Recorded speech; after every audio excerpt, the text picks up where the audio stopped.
Hello YouTube, my name is Nero, and today we have some Call of Duty Modern Warfare Remastered, and I am here to answer one simple question, at least answer it the best I can. Why is the Call of Duty franchise so popular?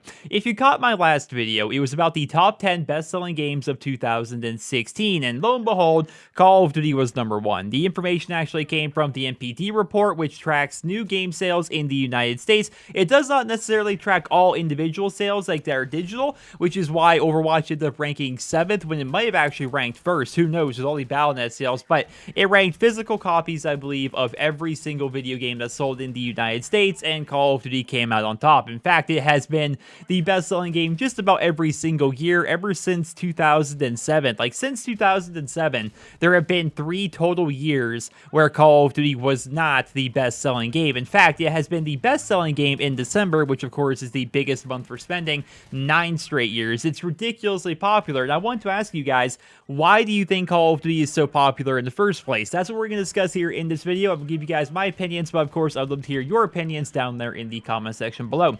Well, to start things off here, I think one of the big reasons Call of Duty is so popular is because of the genre that it's in. Sports games and shooter games are always the top sellers each and every year, and Call of Duty obviously falls into that shooter category, but it also, in my opinion, is the most accessible shooter on the market. The beauty of Call of Duty to me is that anybody, and I mean anybody, I have seen videos of people winning free-for-alls using only their face.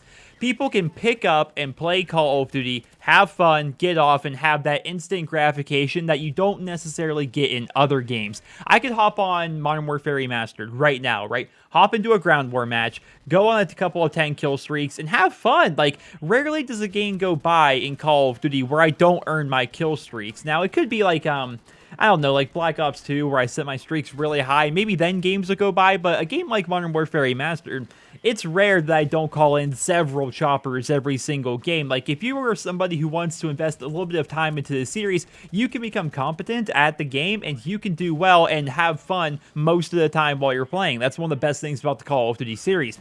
Another popular shooter game, actually the second best-selling game this year, or I guess last year technically with 2016, was Battlefield 1, right? Battlefield 1 is wildly popular this year. It's more popular than Battlefield 3 was when it first launched. It's more popular than Battlefield 4 was when it first launched. It's even more popular than Star Wars Battlefront, which came out in 2015. But at the same time, it's a much different shooter game than Call of Duty. The time between engagements is much longer in Battlefield, especially for a new player. Like, if you are playing Battlefield and you don't particularly know what you're doing, like you're not a master of that game, it's very common for you to have a 30-minute match where you have a total of 10 engagements. And by engagements, I mean like when you actually either kill somebody or somebody kills you. That's not true in Call of Duty. The time it takes you from the moment you spawn in to the moment when you have your first engagement is incredibly short. Like, any given map, it could be the biggest map in Call of Duty. We could go back to, like, CeeLo in Call of Duty World at War. You give me 15 seconds, I'm in a gunfight at any given point. It does not take me a very long time in any Call of Duty game ever. And more honestly, like, in more recent Call of Duty games, the maps have gotten smaller, and they've taken that time between when you spawn and when you're in engagement, and they have shrunk that time down to just a couple of seconds on any given map. It's ridiculous how fast things can actually happen. Now, I'm not here to say that that's a bad thing, right? I'm not here to say that Battlefield is a bad game because there's a longer time between engagements. I love the fact that Battlefield has a longer time in between engagements because it's a different style of game. It's an open world, incredibly immersive shooter that requires an entirely different mindset and an entirely different skill set to do well as compared to a Twitch arcade shooter like Call of Duty. Battlefield has its purpose, right? And I think that that contrast between Call of Duty and between Battlefield helps both games flourish. If Call of Duty just tried to be a crappier version of Battlefield, kind of like World at War was when it had tanks, it wouldn't be as good, right? And if Battlefield were to drop everything that makes it Battlefield, just trying to compete with Call of Duty and just be a crappier version of Call of Duty, it also wouldn't be very good, right? What makes both games good is the fact that they have their niche, they serve a purpose, and they're damned good at what they do. The Division Division is another example of a shooter game that competes with Call of Duty in the same market, but it competes in a much different way. The Division was actually the third best-selling game of 2016, and it's much different than Call of Duty, even though they're both technically shooter games. The Division is an open world, almost a pseudo RPG with looting. It's a looter shooter for sure, like similar to Borderlands and stuff, but it also has a bunch of PvE and PvP elements, right?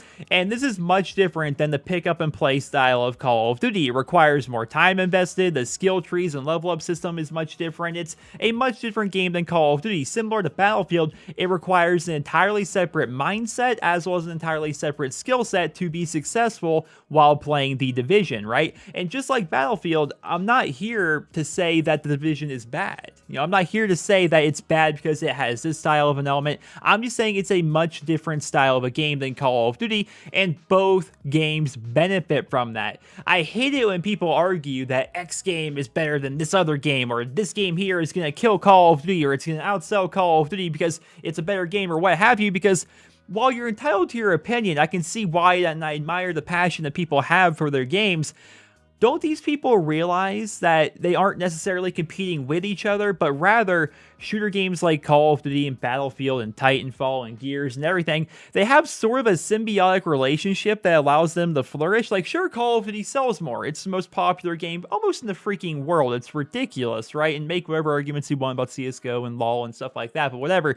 Call of Duty is ridiculously popular every single year, and I think that other games flourish because of that. Call of Duty takes the place. It fills the niche of a very fast-paced, twitch reflex first-person shooter with, fast time to kill and kill streaks and instant gratification and everything. It takes that and it just does it very well. It allows other games like Battlefield to have open world vehicle gameplay and really excel at that. It allows other games like The Division to excel at the fact that it's very good at like a looter shooter style of game that has PvE dungeons basically and full on PvP. It allows games like that to exist. It allows games like Titanfall 2 to take a lot of elements from Call of Duty, honestly, and then just expand upon that with the idea of Titans and all these kits and jetpacks and everything else that Titanfall has, right? It allows games like Gears of War to take the third-person element, right, and be the third-person game. It's like the go-to third-person game, right, Gears of War. It allows all these games to flourish because they all serve their own particular niche. No game is trying to pretend to be a better version of the other game. They're all their own games in their own respects, and they all benefit from that. What makes Call of Duty so popular, in my opinion, is the mass appeal, right, that it has to all sorts of gamers, right? And I think this is something that I think a lot of people tend to forget. Each game ships with a blockbuster action movie of a campaign, pretty much, right? I'm not even the biggest fan of single-player campaigns, especially in COD. I haven't played the past couple. I didn't play Black Ops 3 or Infinite Warfare so far.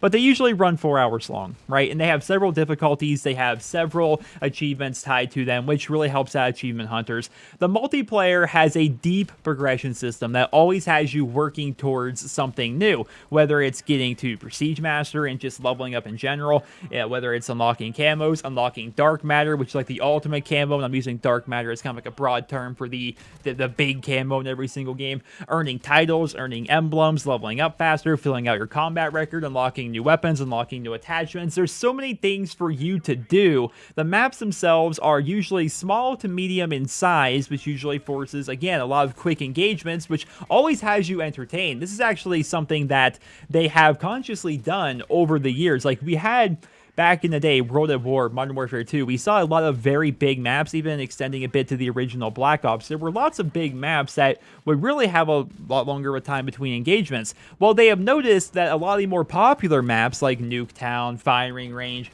Dome from World at War obviously was a popular one, Scrapyard from Modern Warfare 2. They took the popular maps, which tended to be the small maps, and they basically made all the maps either small to medium in future Call of Duty games. Like, they want to make sure that you are not bored at all while playing the online match of Call of Duty. They want you to constantly be in the action. That's something they've always tried to strive for. The maps themselves are typically very beautiful in the Call of Duty series, all things considered, and once you start getting the DLC maps, they go crazy with it and just make them even better, like water worlds and skate parks and skyscrapers, and games are fast. I mean, just talking about the fast-paced nature of Call of Duty, like, your average TDM, how long does that take? Anywhere from 4 to 7 minutes? Free-for-all takes about the same.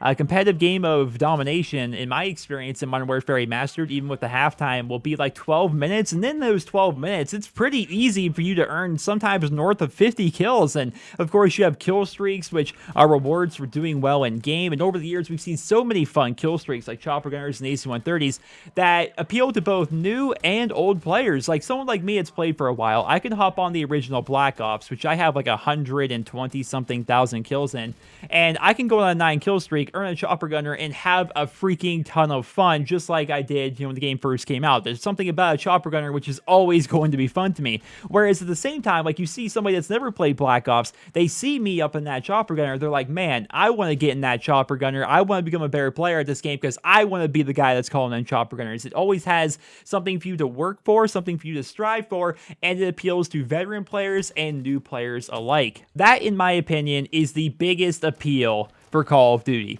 The game appeals to everyone, whether you just now started now in 2017 or if you started playing back in like 2005. There is something in each and every Call of Duty game for each type of player. New fans and old fans can all have fun in the fast-paced environment that is Call of Duty. It's incredibly casual friendly, while at the same time it's incredibly deep, which allows veteran fans to sink dozens and dozens of days of playtime into each brand new game. And that's something that's hard to manage, right? Most games, there's usually a very big learning curve. And while Call of Duty sure does have a big learning curve, I would also say it's probably the most casual friendly of all the shooter games. Like if you are new to Gears of War, you're going to know it and you're going to have a hard time. If you're new to Battlefield, the learning curve in that game is much higher than a game like Call of Duty. You have to adjust to the maps and adjust to the kits and the play style and the vehicles especially, and just how the game is played. There's a big learning curve there, right? Whereas Call of Duty, you spawn in, you get into a gunfight, you win, you lose, whatever, man. I mean, with the hit detection and with the lag compensation, sometimes you're just going to win gunfights you shouldn't even have. It's something that happens in Call of Duty. It's incredibly casual friendly,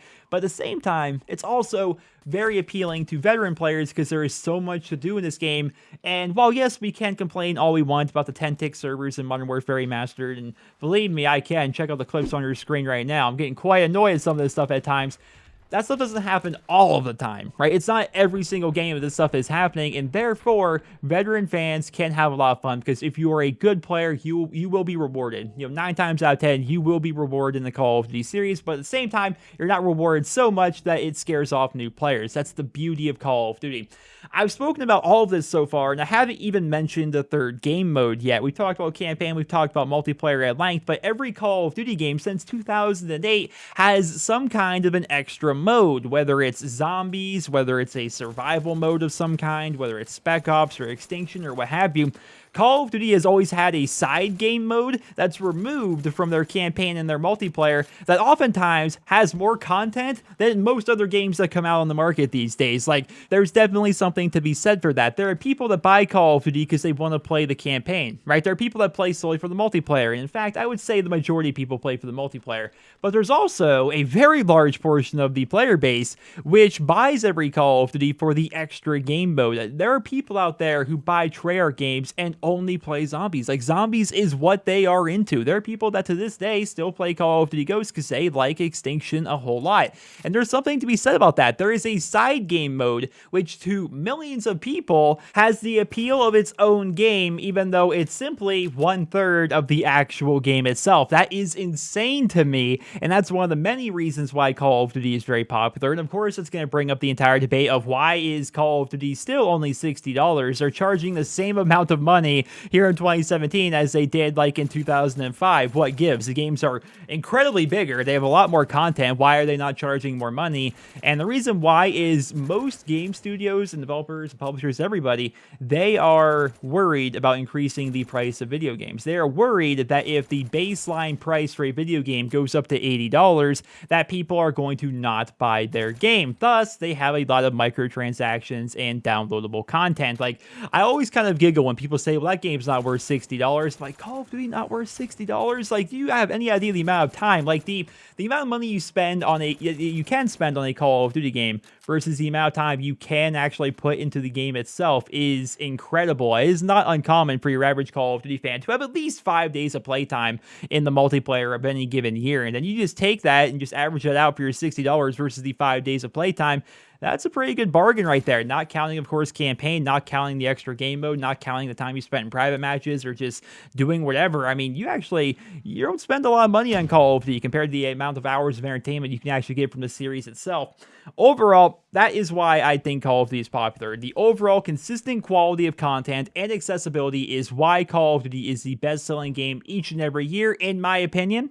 It appeals to fans new and old. It offers something for just about everybody, and say what you want regarding your personal opinions about the Call of Duty series, but you can't deny its popularity, right? We have people every year, and maybe I'm just especially cynical towards this because I'm a YouTuber. I'm prone to an unholy amount of feedback, and every day, every year, for the past 5 years I've been on YouTube, I have people telling me, even though they're watching a Call of Duty video, that Call of Duty sucks, COD is dead, COD's gonna die, X game's gonna come out, X game's gonna kill COD, so on and so forth. I hear this every day and have for the past 5 years.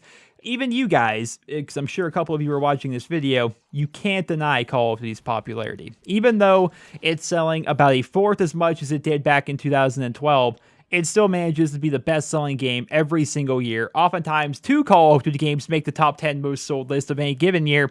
When it's all said and done, Call of Duty will go down in history as one of the most popular, if not the most popular game, and one of the most influential series in the long history of video games as a medium. It's that popular. Ladies and gentlemen, that is going to conclude this video. I wanted to lay out some thoughts and opinions as to why I think the Call of Duty series is so popular, but I'd love to hear down there in the comment section below, why do you think the Call of Duty series is so popular? Why do you buy it every single year? Why do you play it every single year? And why do you think everybody else is buying and playing it every single year? I'd love to hear about that. I hope you guys all enjoyed this video. Drop me a rating, and I hope you guys all have a wonderful day.